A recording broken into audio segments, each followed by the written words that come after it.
the lion's mouth, and I'm so glad that he can shut the L-I-O-N-S apostrophe mouth, but he can also shut the L-I-N-G apostrophe S mouth just the same. But he shut the lion's mouth, and they have not hurt for me, because before him innocency was found in me. Let's go back up to chapter 6. The last time we were here, we talked about the children of Israel being in captivity in a place by the name of Babylon. And we saw that at this time that Nebuchadnezzar was the king over Babylon. And Nebuchadnezzar, we talked about the account where Shadrach, Meshach, and Abednego were delivered from the fiery furnace. So Nebuchadnezzar began to serve this God. We also talked about in Bible study the other night how Daniel himself helped to interpret the dreams of Nebuchadnezzar. So Nebuchadnezzar served the God of the Israelites. But in chapter 6 we find there's another king now by the name of Darius, who does not believe in the God of Daniel and necessarily of Shadrach, Meshach, and Abednego. Darius knew who Daniel was, but not who Daniel served. I'm going to say it again. Darius was impressed with Daniel because Daniel was ruling over all the lands, but he knew not who he served. Be careful with folks that know you very well, but don't know who you serve and who you represent. If I can tell you, be careful with knowing somebody, but not knowing who or what they represent. Sometimes you got to ask somebody, what are you all about? That's right. You can have the right person working for the wrong person. That's right. Over these three presidents, Daniel was first. I'm back in verse 1. And the princes gave accounts to the king and no damage. Daniel was preferred. Tell somebody favor. Favor. Daniel was preferred. Isn't it nice to be preferred? Yes, it is, Pastor. I don't care if you get preferred seating. I don't care if you get a preferred ticket. All of us like to be preferred. That's right. Amen. You like someone to be around you, but isn't it nice when somebody prefers to be around you? Yes. Oh, yeah. If somebody treats you right at the restaurant, you say, is Sally back?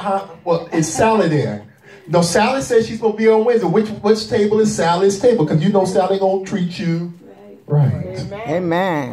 He was preferred above the presidents and the princes because an excellent spirit was in him. I'm trying not to expound too much, but an excellent spirit was in him. If I can take my second point, it's all about your spirit.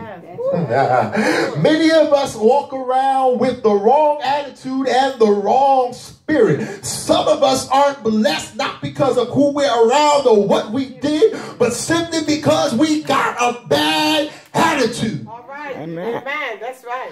There's folks that God sent to do things for you, but you repel them with an attitude. You know what? They used to have something when you go camping. I don't know if you have it. They call it off spray. Anybody had that off? You spray it off. But your bad attitude is blessing repellent. So when the blessings come, that's like you just spray them. You just don't want them to be anywhere near you. You're setting up blessing repellent all around your bed with your bad attitude. Jesus.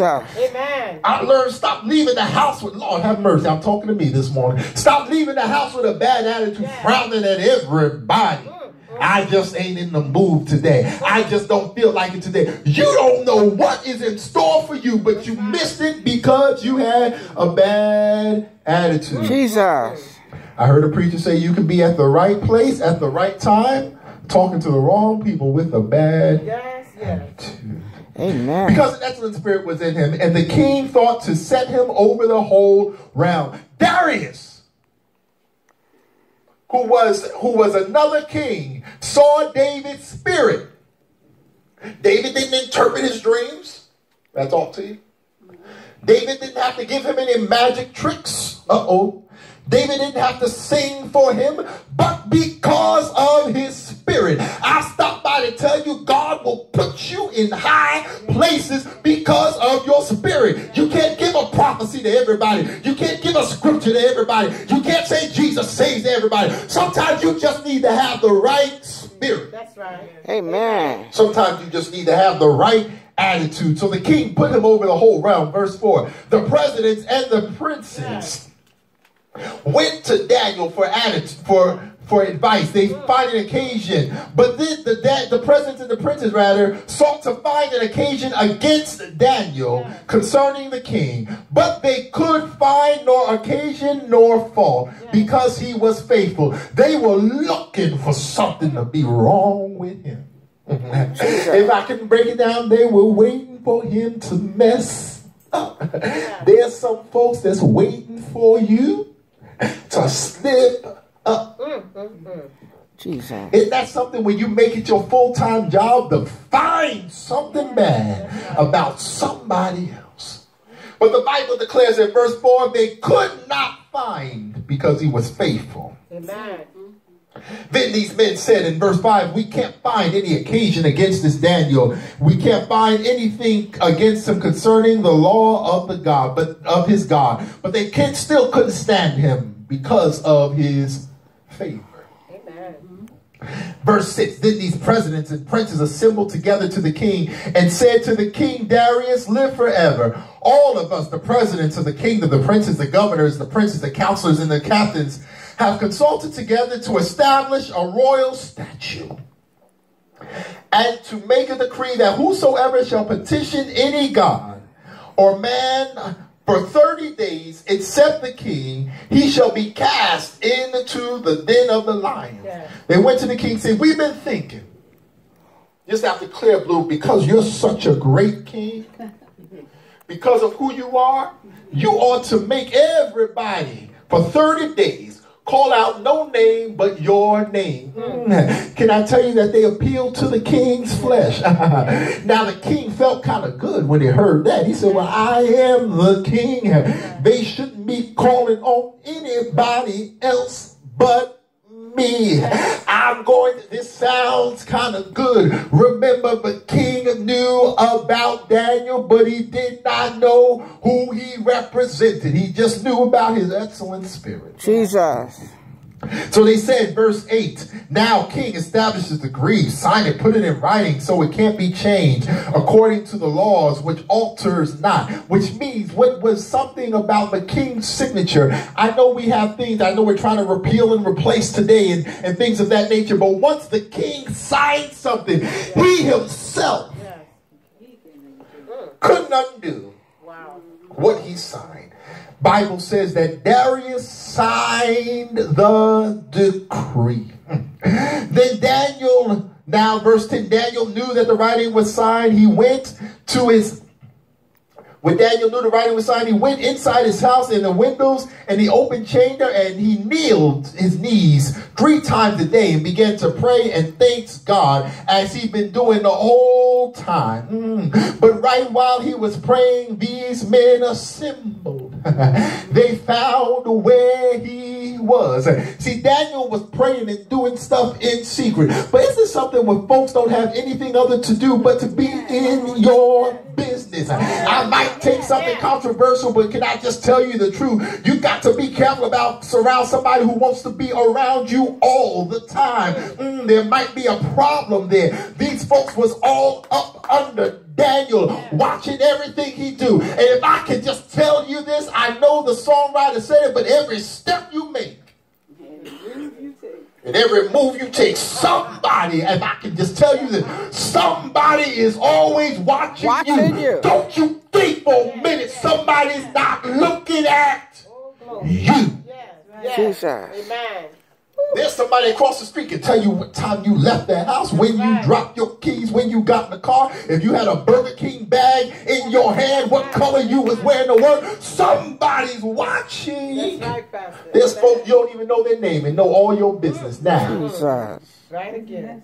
Amen. My Lord. So then these men assembled and they found Daniel praying and making supplication. Then they came near and said to the king, they went back to the king and said, didn't you sign a decree that every man should not petition any other god for 30 days except the king, or they'll be cast into the lion's den? And the king said, of course, it is true. I signed it according to the Lord.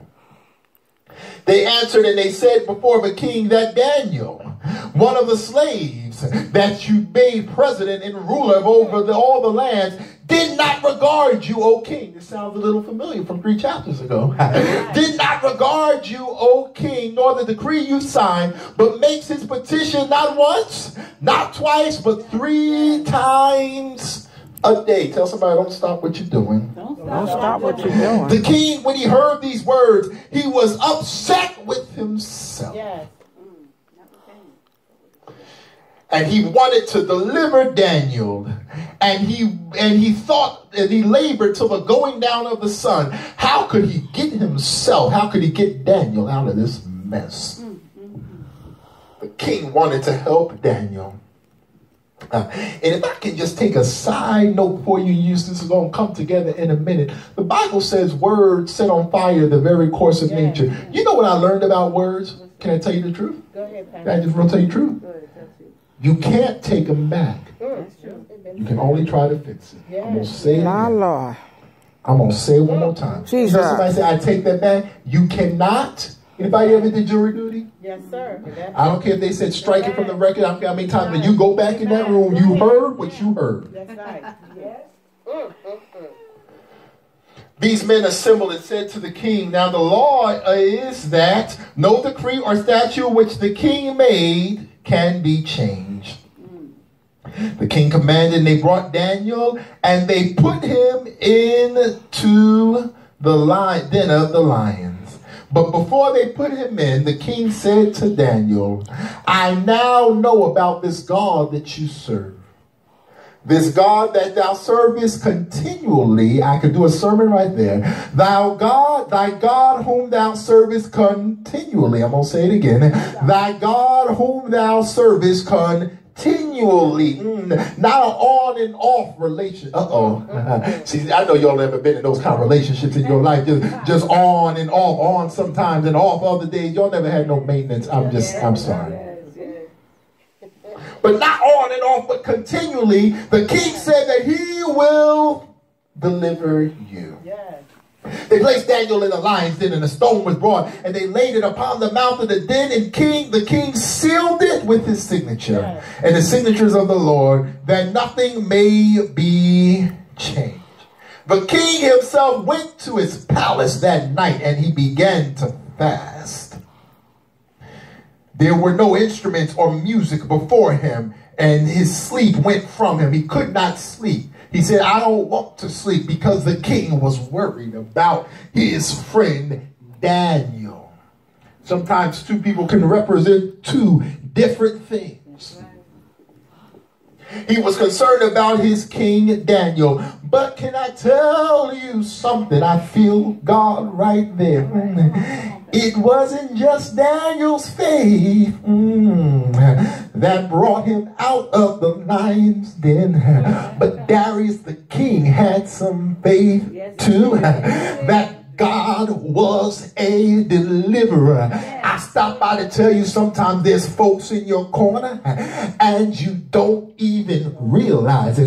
Sometimes there's folks that's pulling and praying for you. You thought you was doing it by yourself. But I'm so glad that there was somebody somewhere praying for me. The Bible declares that the king fasted. He never ate nor drank the entire night long. Verse 19 says, early in the morning, the king went and got up, and he went quickly to the den of the lions. Now, wait a minute. I don't know if we understand lions dens. I know we've seen those nice children's stories and cartoons where they lower him in and all the lions are smiling and they're sitting down next to each other. But what happens, what is a lion's den? It's not like the lions at the zoo. This is very important.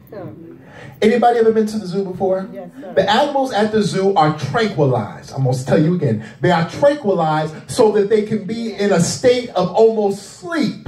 Yes. That's why you see them sitting around. It's not because they're lazy. They've been tranquilized. These lions were not tranquilized. They were wild lions, which means as soon as you drop something in, they would run to grab it. Jesus. You weren't expected to live the night. You weren't expected to survive 30 seconds. My Lord. But the king still got up. He arose early in the morning and he went quickly to the den of the lions. And he came to the den and he cried with a loud voice unto Daniel. And the king spake and said, Daniel, O Daniel, servant of the living God, is thou God who you serve continuously able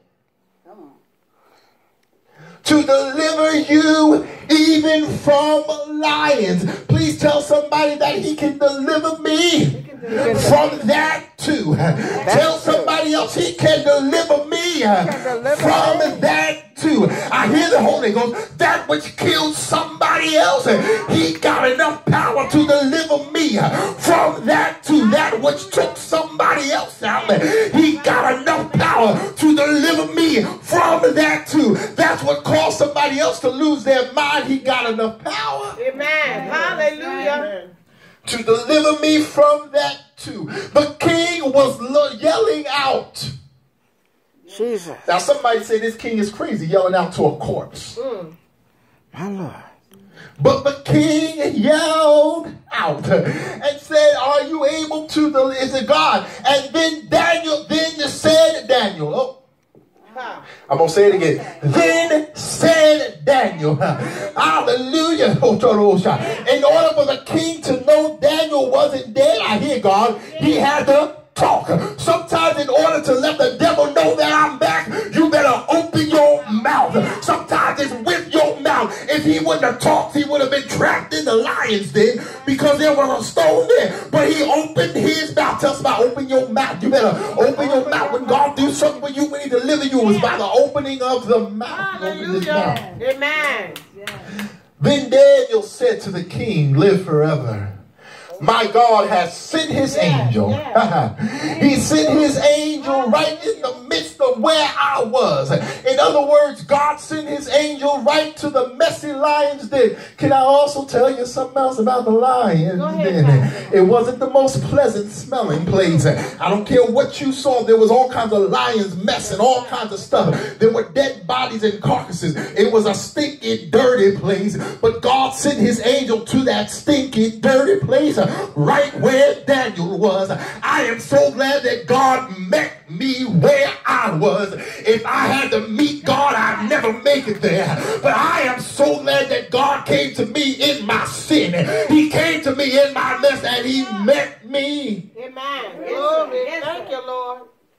He sent the angel. And what the angel did, he said that the angel shut the lion's mouth. So even though you are in trouble, I am so glad that God will change that situation, that they won't be able to harm you. He will disarm your enemy. That's why Isaiah said that no weapon formed against me shall prosper. You might get nervous because you see the weapons forming. I'm sure as he was being lowered into the lion's den that he was starting to get nervous. He saw the teeth and the growling of the lion. But I'm so glad that God sent the angel to shut the lion's mouth. Hallelujah. That's right. He said they shut the lion's mouth. They have not hurt me.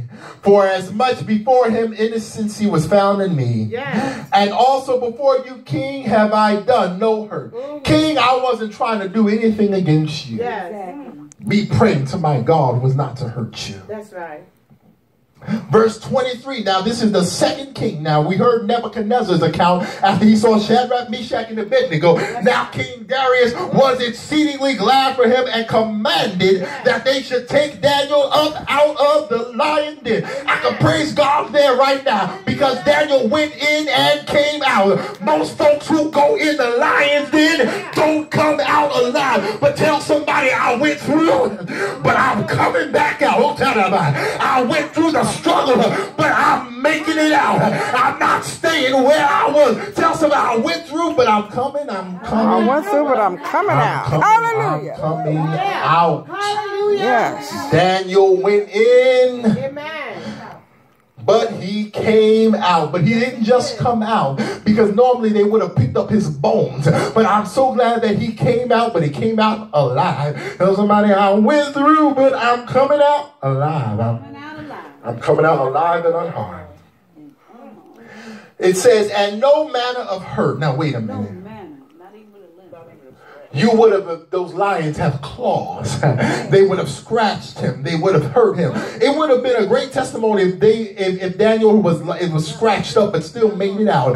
But tell somebody, listen to this. This really blow your mind. I'm coming out the same way that I went in. I hear God right now. I'm not coming out just crippled. I'm not coming out completely scarred, but I'm coming out. I went in whole and I'm coming back out whole. I went in with my right mind and I'm coming out with my right mind. I went in with my joy and I'm coming out with my joy. I'm not going through a bunch of mess, losing everything that I had, but I went in, but I'm coming back out with everything that I had. Amen. Woo. Yeah. Glory. He said no manner of hurt was found upon him because he believed in his God. Gotta close, but then the king commanded those who brought the men, he said, bring the ones who accused Daniel. Where are thy accusers? He said, bring the ones who accused Daniel and now throw them into the lion's den. Their children, their wives, and their family. Throw them into the lion's den. I can hear the king saying, now call on your God to deliver you out of the lion's den. This is something the very same ones who expected you to go through the same thing can't handle the same stuff they expected you to handle. Tell them try to handle the stuff that you're trying to do. You lied on me, but watch this. But they went in and the mastery of them. Yes, yes. But the Bible declares as they went in, that the lions broke their bones in pieces before they ever reached the bottom. Our Lord. Couldn't even make it to the bottom. Jesus. Of the den. Darius the king wrote to all the people, languages, and said, peace be multiplied unto you.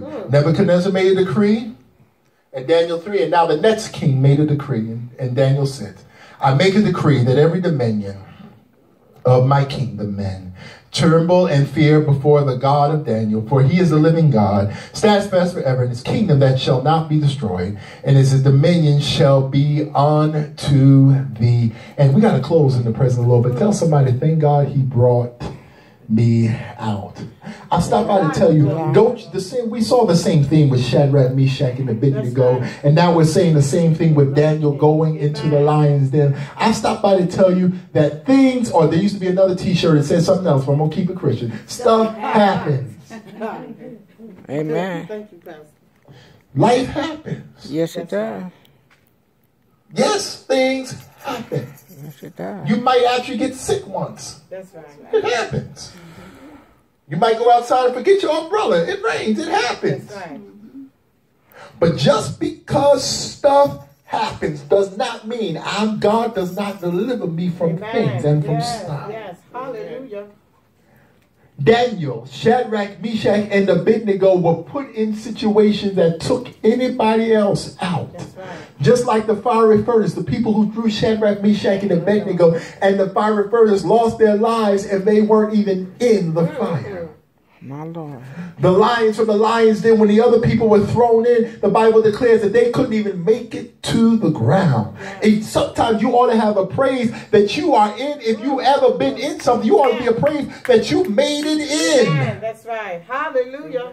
That you still know where you are and you still have your right mind. That's right. Amen. Thank you, Lord. Stuff happens. But God is a deliverer. There's an old Negro spiritual, and I love it so much. I can't remember the melody, but it says, didn't my Lord deliver Daniel, deliver Daniel? Didn't my Lord deliver Daniel? But I like the last line. It says, then why not every man? Yes. If you can deliver Daniel from being in a lion's den, to stop it from tearing me up. Another song says, there's nothing that shall hurt nor tear thee. I am so glad that no matter what you're going through or what you've been through, it does not have to tear you. It does not have to hurt you. Tell somebody, I can just pass through. I can just Isn't it pass nice just to pass, just to walk through? It bothered everybody else. Thank you. Because David said even in Psalms, yea, though I walk through the valley. It does not mean that you may not have to pass the valley of the shadow of death to get where you're going. Sometimes you got to pass it. But I will true. Amen. Because you are with me. Yeah. Thank you. The Son of Man was with Shadrach, Meshach, and Abednego in the fiery furnace. An angel came down to shut the lions' mouths with Daniel in the lion's den. You may feel like you're in a virtual fiery furnace or in a virtual lion's den or whatever your situation is. But just know this, you don't have to be afraid because God is with you. Amen. Yes. Amen. Not only was Daniel in the lion's den, oh God, I hear this, but there was a stone covering the mouth of the lion's den. In other words, Daniel saw no way out. But the angel still came in to protect him. I'm going to tell you, sometimes when you are in stuff, you don't always see the way out. But even when you don't see the way out, you ought to say, God, even though I don't see the way out, thank you for protecting me. Oh, listen to this. While I'm waiting to be delivered. Ooh, I hear God. Daniel could have died while he was waiting to be delivered. But God kept him while he was waiting to be delivered. I stopped by to tell you that God is keeping you. You may not be on the other side, but God is keeping you. Just by I'm coming out, but he's keeping me until I do. I hear God right now. I'm going to be delivered, but he's keeping me. Until I do. Amen. Until I do. Clap your hands and give the Lord a praise, everybody. Then, my Lord, you may let us all stand. We're getting ready to